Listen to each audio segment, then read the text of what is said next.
My name is Dr. Tanya Buzaid. Thank you for joining us today. Today we're going to be talking about college entrance exams. Mr. Kamal James is the founder and CEO of James Education LLC. And his organization or company provides individual and institutional services that expand access to quality SAT and ACT preparation. He also does academic coaching, math education, and economics education. He has 17 years of experience teaching grades through 6 through 12 at public, charter, and private schools, along with 3 years of experience at Wall Street brokerage firms. He holds an MBA from Temple University and a BS in finance from Hampton University. So Kamal, thank you for joining me today. I actually want to talk a little bit briefly about how we met. Can you tell everyone how you and I have come to meet each other and how we're here today talking about college entrance exams? Absolutely. And first, I want to say thank you for having me, Tanya, and congratulations on launching WayFinder and WayFinder Wednesdays. I am truly honored to be your first guest talking about college applications and college admissions tests, which are obviously important subjects. So you and I met, I guess this must have been this was 10 years ago, easy. Our little girls were in music class together. And our friendship kicked off from there, and our families have known each other since, and our kids as well. So that was a really fortuitous meeting, and it's led to some great things. Why are we talking about college entrance exams? The short answer is because it's part of the game, right? And I'm thinking sort of big picture game, right? Big picture game is we want people to live productive lives and be able to earn a solid living and learn things, right? And I think that colleges generally are great places. University living is really productive and enjoyable, and it also provides an opportunity for people to gain skills that are marketable, right? That they can sell in the labor market. And so part of the game for getting a college education is very often taking this SAT and ACT, right? That's part of the admissions process. So I like to think about sort of 5 things that universities look for in the college admissions process, and 2 of those are quantitative or easy to quantify. So the 2 things that are easy to quantify are your grades, right? And you get a GPA. It's a number, right? You can sort of distill it to a number. The other thing that can be easily distilled to a number is your SAT score or your ACT score. And so the other things that schools look at, they read your essay, they read your letters of recommendation, they evaluate your activities outside of school. Those things are not easily quantified, and they require people to actually read and right. It's way more subjective, and so your grades, your high school GPA, and your transcript are way more important than your SAT and ACT score. But the SAT score and ACT score are disproportionately important relative to objectively what those test scores tell you about who you are, what you can do. So it's part of the game, right? This is part of the process of making sure you can get access to the right sorts of college opportunities. You want to get access to as broad a base of colleges as possible, and you also want to get access to scholarship money. And strong test scores help you do that. So for any student, my recommendation is maximize your test score. Still, right? 2 years later, we're still in a pandemic. Schools have gone test optional, or in some cases test flexible, right? With the exception of Florida state schools and Georgia state universities as well. They still require the SAT and ACT exams. So because there's this whole concept of test optional, can you talk a little bit about that, and why is it still important for students to take these exams? Sure. Yeah, I want to add the addition that California is going test blind, which means they don't want your test scores, right? Even if you have them. And then I also want to add that state schools in Florida, state schools, as you just told me, I didn't know this, but state schools in Georgia require scores in addition to a bunch of other schools, right? So, there are a lot of test optional universities, but there are still a lot of schools that require test scores. So I'm still talking about this. I'm still helping students with it because it's part of the system, right? It's possible to do a pretty thorough evaluation of student achievement without a test score.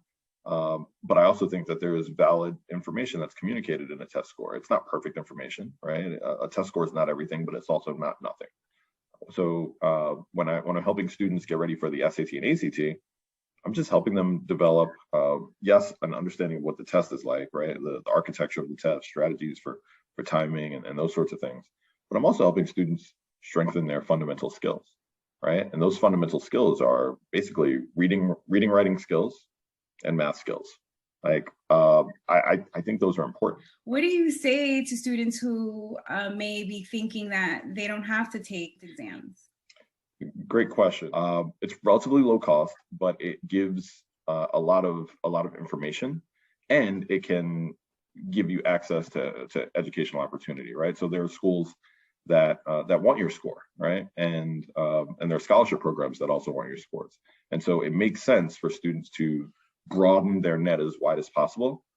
In order to do that, it means taking these tests. I get this question all the time, right? How many times should I take the SAT or the ACT, and when should I take it? All right, so March of 11th grade is a very typical time for a student to take their first SAT. And so my general recommendation that I say all the time for pretty much every student: prepare for the SAT, take it. Prepare for the ACT, take it. Whichever test the student does better on, they should take that test 2 more times. Okay. Okay. And if you take your first test in March and your first ACT in April, you wait for the scores to come out, you figure out which one's better for you. There is plenty of time between getting those scores in, let's say, in May, right? You get your ACT score in May. Now you know which test you're going to do 2 more times. And there's plenty of time between May and September, October for you to do one of those tests 2 more times. So 3 is the magic number for one particular test. But it's hard to know which test is better for you until you have prepared for it and taken it. And so that's why I recommend prepare for the SAT, take it, prepare for the ACT, take it. Generally speaking, taking a particular test 3 times gives you the best score. There's very small return, or maybe even a negative return on taking it a 4th time, which is why you want to make sure you prepare before you take each test, right? And are consistent. The challenge arises when students haven't actually prepared, right? Or have not taken the test according to the right timeline. Then we end up with, October or beyond in senior year, and students are sort of scrambling to pick up the pieces or to make up for what they haven't done. And so in that instance, like, every case might be a little bit different. There are, there's an ACT in February and April. There's a SAT in March and May, right? Those might be things that senior needs to do just to sort of, to triage and pick up the pieces. But for most students who are not behind, my advice is by March of 11th grade, SAT, by April of 11th grade, ACT, whichever one you do better on, take it 2 more times. You can do that before September or October of 12th grade. So what do you want students and parents to know about these exams? Sure. These tests do not measure your intelligence. They measure how well somebody taught you to take the test, right? And sometimes that person who taught you could be a book. It could be the internet. In many instances, you see folks working with private tutors or doing classes. Sometimes people are doing automated systems on the internet. There are lots and lots of ways to prepare, but it's important for students and families to have a plan for when they're going to take the test and how they're going to prepare. But as long as test scores are a factor, my priority is to make sure that students who have ambitions of going to college, irrespective of economic or any sort of background, that all kids have an opportunity to prepare for these tests. Yeah, I mean, I think that's where you and I align, where we talk about our work and expanding access to college opportunities and higher education as a whole. Really, we know that vulnerable populations, low income, at-risk students tend to score poorly on these entrance exams. And, it is very important for them to get help sooner, or to know that there is help, and that there's help that is affordable. And you don't have to spend an arm and a leg to get help, with when it comes to tutoring or prepping for these exams. Because although, kind of like what you mentioned earlier, there are many schools that are going test optional, test flexible, or even test blind.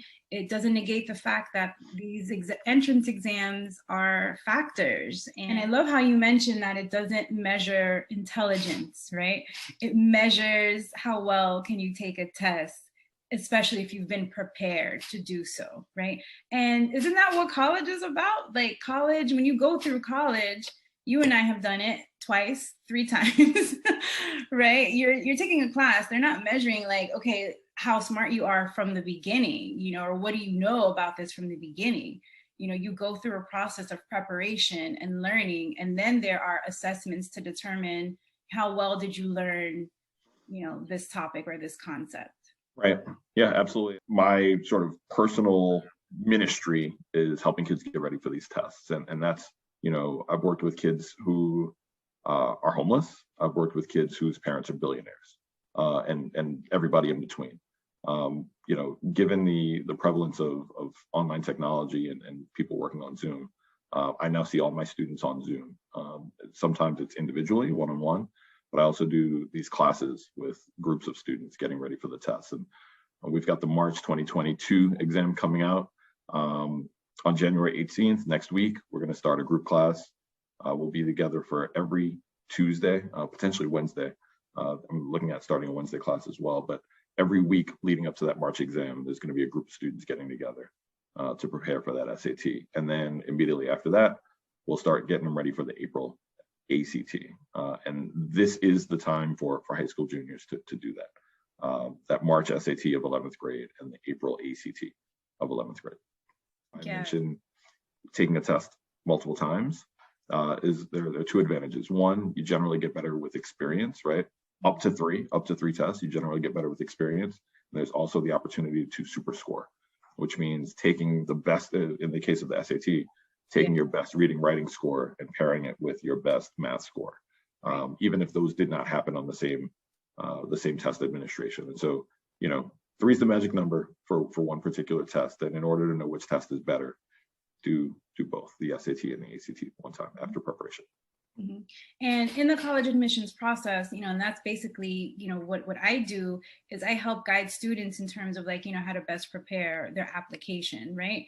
And so in my practice, I'll let students know, okay, this school that we're looking at, they super score. So once we get your scores back, we're going to see what's going to be the best advantage for you to combine these scores, right? Where other universities may not necessarily super score. They just want to see your cumulative scores, your score report, right? And so it's kind of important for students to know which schools super score and which schools do not. Because it's almost like the wild west, right? Yeah. Everybody does something a little bit differently, and you gotta have to like know, okay, what do you guys need? What are you asking for? Okay, what is this institution asking for? How can I play to that, to that advantage? All right, how can folks get in contact with you? jameseducation.com. Thank you so much, Kamal, for joining me to talk about college entrance exams. There's so many, other areas that we can touch on and talk about. So I'm looking forward to continuing this conversation. Absolutely. Anytime, Tanya. At a later date. And, we'll highlight some other areas that are really important for students and parents to understand. All right, so everyone, thank you so much for joining us, and we look forward to highlighting some very important and informational topics and resources for students, families, and those who are just interested in higher education and the college admissions process as well. So thanks for joining us. Happy Wayfinder Wednesday. Ciao.